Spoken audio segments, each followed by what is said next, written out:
Is your phone dying? I left it in the truck. It don't matter. We're live. You're not gonna do. Hello. Hello. What am I putting there? See, production. What production? Speak. You. I love how every week we go through the same thing, and he pointing like I'm supposed to do his job. Jay. Yes. What is with the silence? Why is everybody being so weird? Can we start the show, please? Love notes with NadjNJea. Are you trying to argue? Is that what it is? Because we're talking about arguing. Mm-mm. So what? Are we on the air yet? Yeah. Okay. Cool. We've been on the air. So today we are going to talk about arguments. They're ugly. But they don't have to be ugly. They can be ugly. But I think it depends on where you are in the relationship, right? True. And it depends on the severity of the transgression. Severity of the transgression. Yes. That's fighting words right there. If you're not hooked on phonics.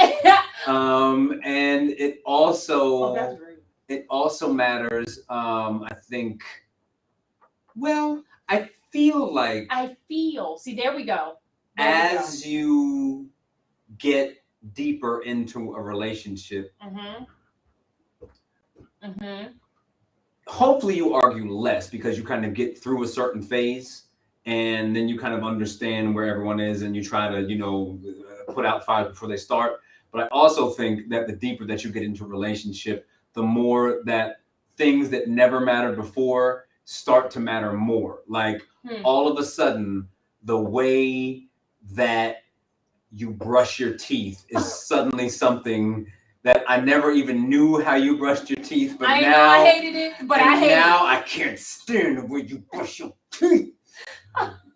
And like if anything triggers it, like I don't even want to hear the toothbrush no more because it reminds me of you brushing your teeth. And it's totally unwarranted. Oh my God. So there's like a phase and like arguments all change. But once you get to a certain point, I think that once you get to I don't know what the number is because I don't think I'm quite there yet. But it's unless there's almost nothing that you can do to cause an argument that is severe enough to cause a breakup, but everything will get on your nerves. Wait, say that again? Yeah. So my parents is a perfect example. Oh, so you get to a point where you're locked in. They ain't going nowhere under any circumstance. But they just bicker all the time. Okay. So let me ask you this: do you think that the deeper you are in a relationship, the stronger an argument can affect it? No, I think it might be the opposite. I think the deeper you get into a relationship, the less arguing matters, but it might become more frequent.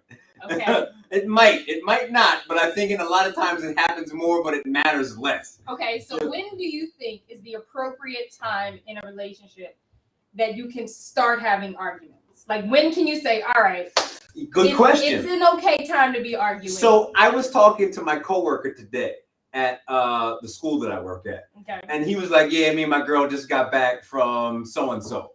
And over the past 6 weeks, they've been on 2 vacations. So in my mind, I was like, ain't nothing to argue about. I was like, how long y'all been together? He was like, 6 months. I was like, oh. I was like, have you ever had a single argument yet? Mm-mm. He was like, nah. Oh, they're babies. I was like, infants. Y'all are crawling. They ain't even got pampers. Y'all just sitting up right now. You just look at you. You can sit up and you can sit up right now. Look at you. I'm gonna give you this little bit of Gerber's. I'm not even ready to give you any actual whole food right now. Oh my God. So they're at that level. So I feel like he's about to hit that phase between 6 months and a year.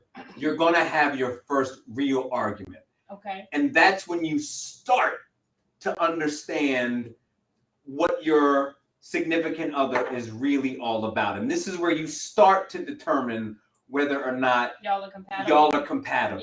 That's right, because that argument will make or break y'all. That first real argument is a big deal. Yes. And the way that everyone manages that is you will learn a lot about yourself and the other person and your compatibility, for sure. Yes. And honestly, in a lot of ways, it's probably good for the first argument to be a big one, because then it's like that sets the tone, and it tells you whether or not you can work through a problem together.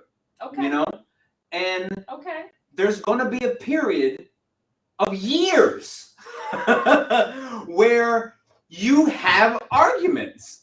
Yes. And you have to work through all of these issues. Right.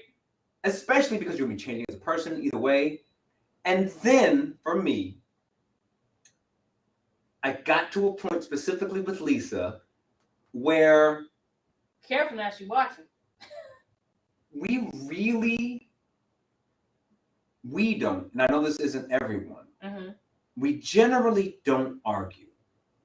And if we do, it's probably because I messed up. As long as you know. As long as you know. Like, there are things that I get like sort of pissy about and like that irritate me, but like if we're arguing, it really is. I don't actually. You've done something wrong. Just say it. Say, I done something wrong. No, what I'm trying to do is remember the last time we argued. Well, how about this? What was the first argument? So I don't remember the first one, but she has brought stuff back to my attention, and I readily admit. Leave it to her. Leave it to the woman to do that. So she reminded me, and I forgot about it, of when we were early on.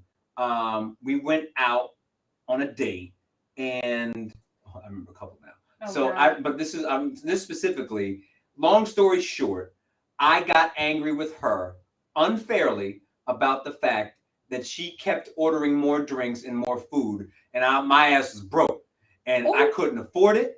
And I didn't say that because I wanted to keep my pride and not say that I was broke. And I got unfairly like, why you had to do that? But really, I was being a little bitch ass.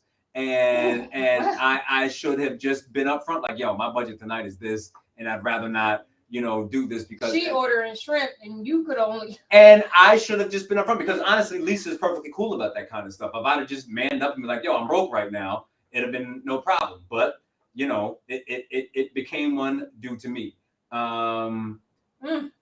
Yeah, but I think that there's like a phase.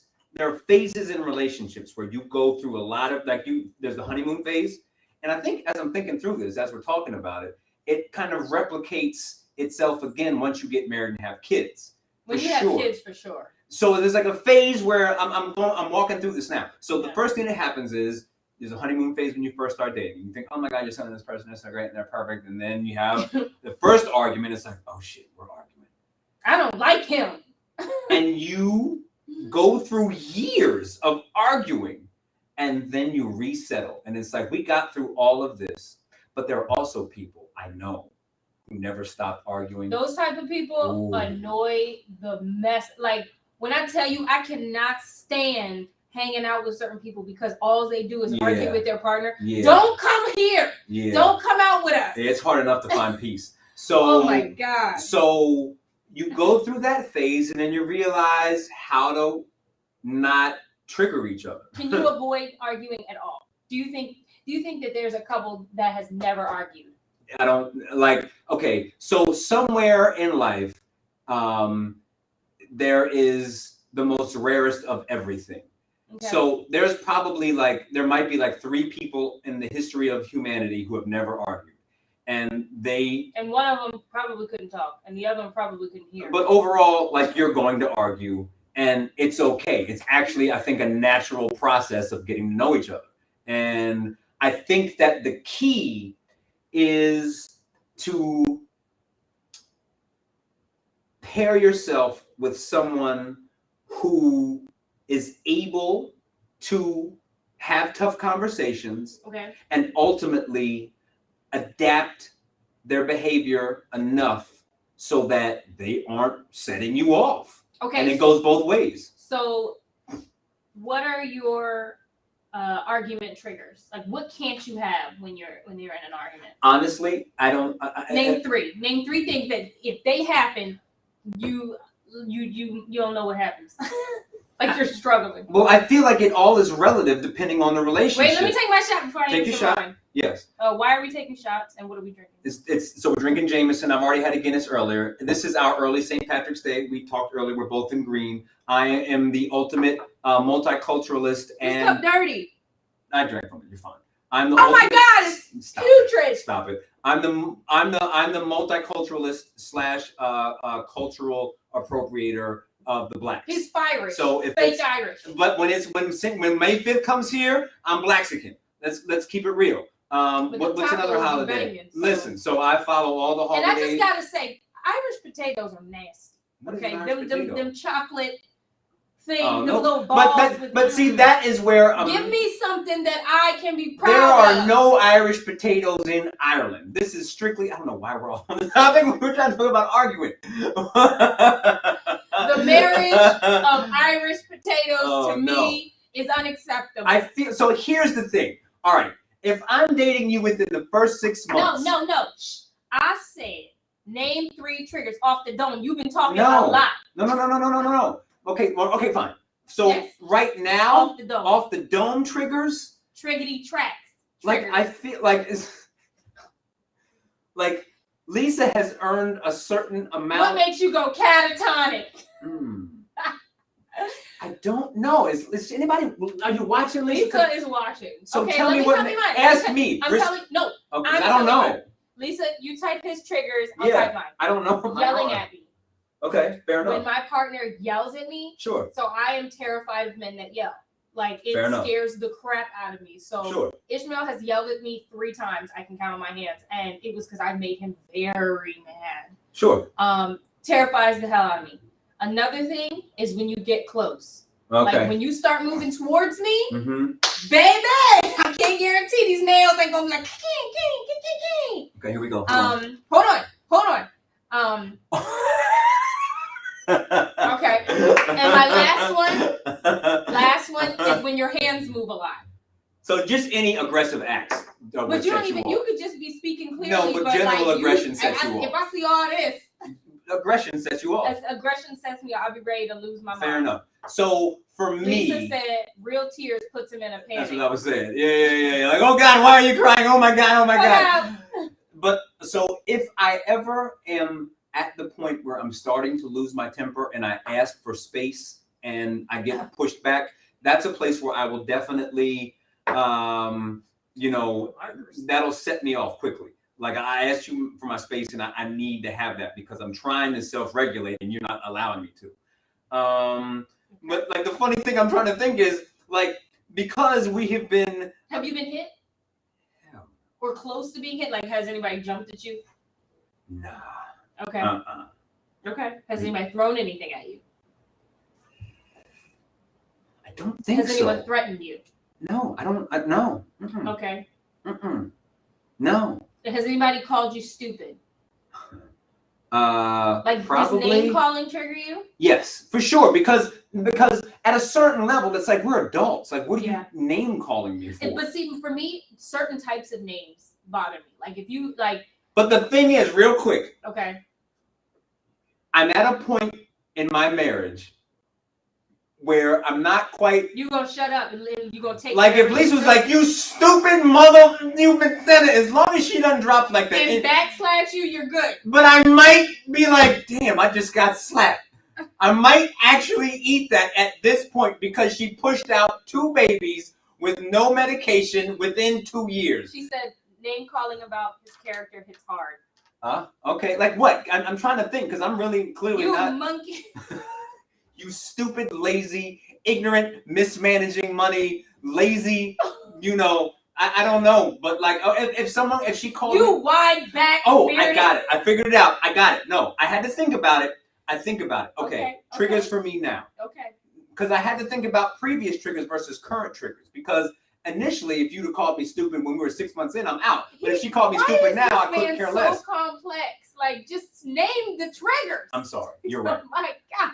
If you talk about my Your mama? parenting, no, my dadding. If you insult my dadding, I'm gonna be hurt. Ooh. Like a little bitch. But the funny part is like how not funny, but like I wouldn't even if I was or if you insult my work capacity, like you're not even working hard. Like you can suck it, or yeah, now I'm thinking about it. Now I'm getting it. So if she's like, because I'm a struggling musician, right? You know what I'm saying? So if she's like, you don't even say if I called you broke.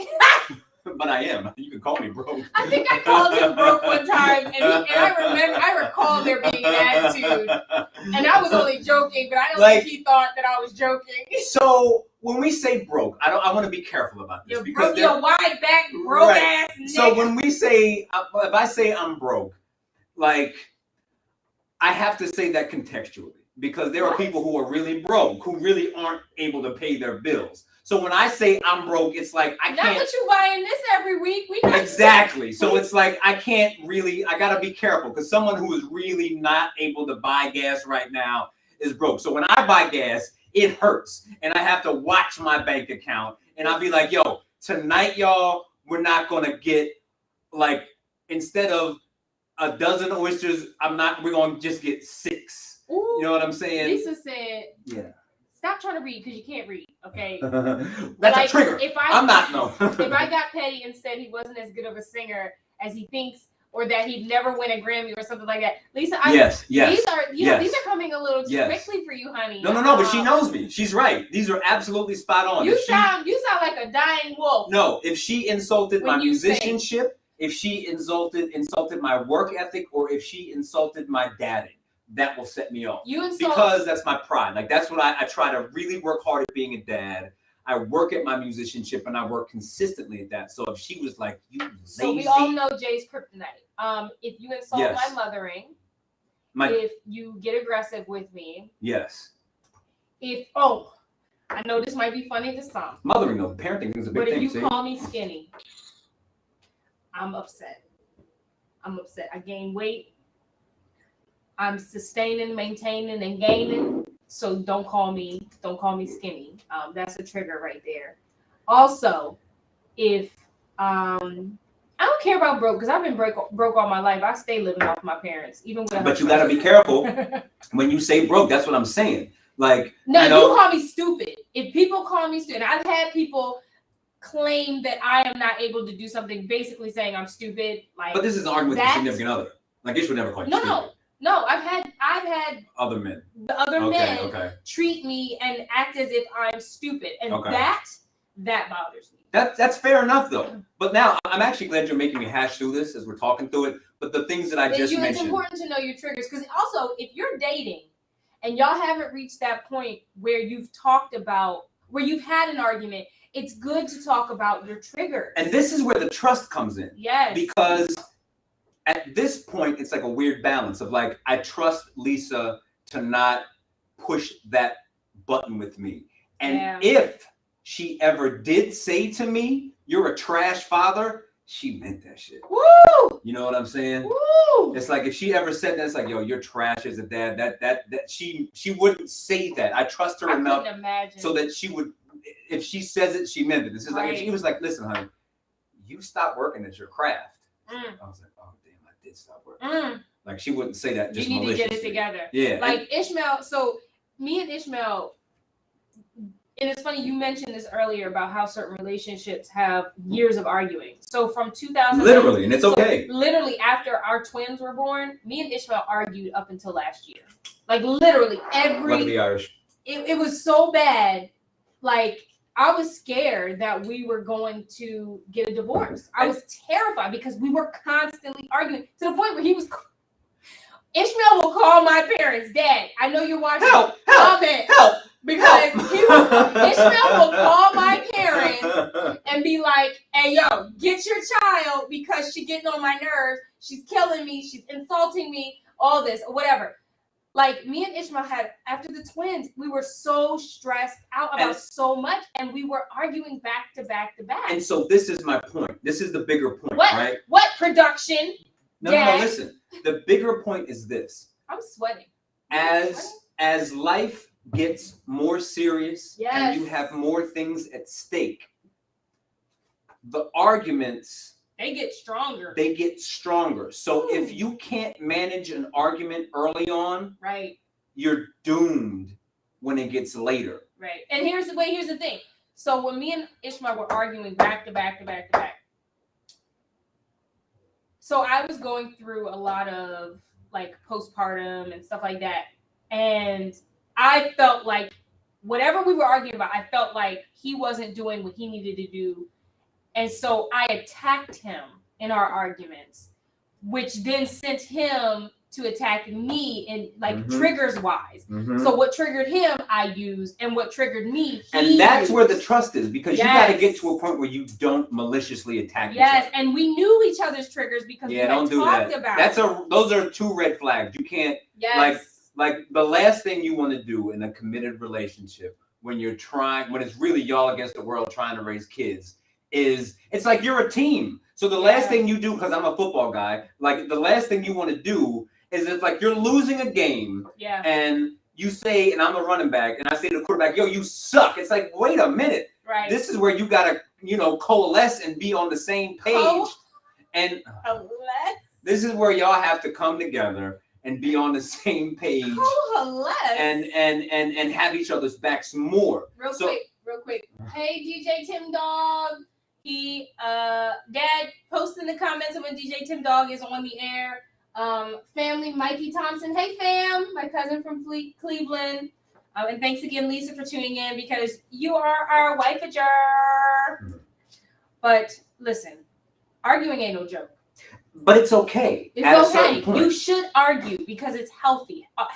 Arguing at a reasonable amount of times is healthy because it teaches you how to handle the tough stuff with your partner. It helps you become more honest with your partner and become more vulnerable. But I think the one thing a lot of people don't do in the interim of dating, like the beginning, is discussing triggers. Like when you discuss those types of things in the beginning of dating, not just triggers, but soft spots in your relationship, it helps when you get to those tough spots so that you're not hurting each other. That's really why a lot of relationships end, because people aren't catering to one another. They're fending for themselves. But when you give, like, I know this might be a weird comparison, but this is what popped into my head. Someone told me that if ever you're confronted with someone who is holding a gun to your head, you should immediately start stating facts about your life. My name is NadjNJea. I have 3 children. I am a lover of animals. I love my mom and my dad. I go to the park on the weekends, blah, blah, blah. Because it helps the person pointing the gun at you see you as a person instead of an object that they can kill, right? When you're in an argument with someone, sometimes we fight each other as if we are objects. And we just want to harm because we're hurt. So when you give someone your humanizing details, it gives them the ability to remember that you are human and that you have emotions and that you care about them in those tough moments. I can appreciate that. Listen, that was profound. I can appreciate that. Look at me, 1 shot in and I'm already speaking for his ass. So I think that the bottom line. I'm trying to cross my legs and this drawer is open and I got caught. The bottom line is that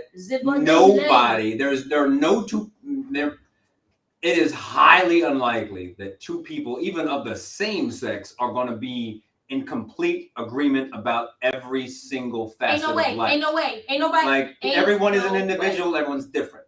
And the trick to a relationship is to work out your differences and essentially compromise in a healthy way. So when you have disagreements, which are perfectly natural, the trick is to spend the time to work through them, and hopefully you don't come across any bumps that are like, I gotta be out. You know what I mean? And there are things that are like, listen, I can't deal with this. Argue with the intent to inform and to resolve. Don't argue with the intent to harm. And don't argue out of ego. Yes. You know, it's not about. It is about you because it's a couple and the two of you matter. But Right. like, especially with men, like our instinct, and women too, is to defend. And also, and so you got to be careful of that. Yes, you should be very careful with that. You want to keep your ego, and especially in a especially in a male dominant world where men feel as though it's just you living in. It's when we feel as though it's important for us to, like, you know, be the dominant one. You gotta let that mindset go. And when you're arguing, to an extent, if you get to a point where it's going nowhere, it's okay to bow out. Like, you don't get a prize for harming each other. You don't get a prize for making that person cry or feel terrible. If it gets to a point where there is no, like, what you're trying to get them to understand is not working, it's okay to say, you know what? Like, Ishmael did that to me last week. Like, we were arguing, and he said to me, you know what? I mean, listen, I'm done.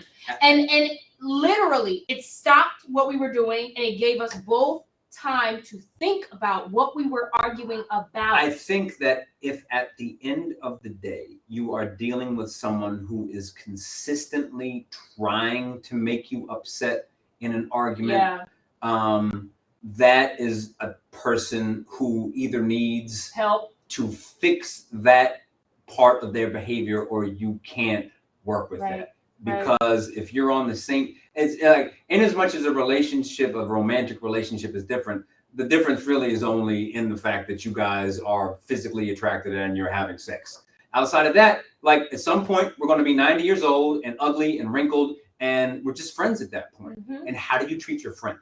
Right. How do you treat your friend? Let me say it like this. Do you try to set your friend off when they make you mad? Or do you like, whoa, what's going on, friend? Let me say it like this. I'm gonna say it in a British accent. That way, it'll stick. The British are just conquerors. Okay, ready? Okay. Argue with the intent to make a point, or Pepper. No. Argue with the intent to get your point across. Pepper. And not to Pepper. and not to harm your partner. No, actually, his voice is deeper. Partner. I don't know how you. Pepper. It's St. Patrick's Day here in England. Ew, you sound like a dirty pirate. And You sound like a dirty pirate. Make sure that when you're arguing, that you guys are coming to a resolved matter. I'm so focused on making this accent work that I can't even remember what I'm trying to say. Literally a bunch of nothing. We thank you. We thank you for joining us today on Love Notes with NadjNJea. What I can pull from this discussion is that no matter what, Lisa is going to win that argument. Is that arguing is healthy. Arguing is healthy. Long as you aren't trying to hurt each other, and you ultimately reach a place of understanding. And you meet someone at the understanding. When the tectonic plates collide, eventually and you don't go catatonic. Well, everyone, thank you again for tuning in to another crazy episode. Is it episode? I don't know. Listen, thank you for watching Love Notes with NadjNJea. We will see you next Wednesday at 8:30. We don't know what we're gonna talk about yet, but we'll be here at 8:30, y'all. Remember to tune in every day to WJVS. I'm gonna get fired, and the owner is like that. WJVSradio.com. You can also download the app for iPhone and Android. And you can also watch NadjNJea live at 7 p.m. on NadjNJea on Facebook.com.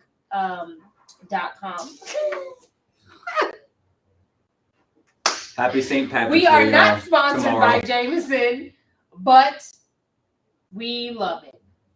Toodles. We love all of you. Thank you. Bye-bye. Come again. Good night. Production! Get in here! I promise you, I don't abuse my dad. I don't. Come on. Let's go. The show is over. Thank you for listening. WJVSradio.com, where you can listen to the good music, the good soul, the good R&B.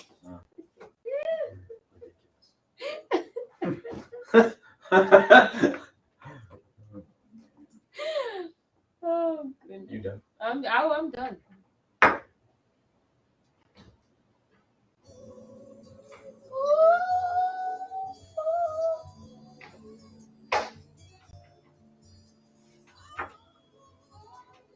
Oh, I love the song. Turn it up.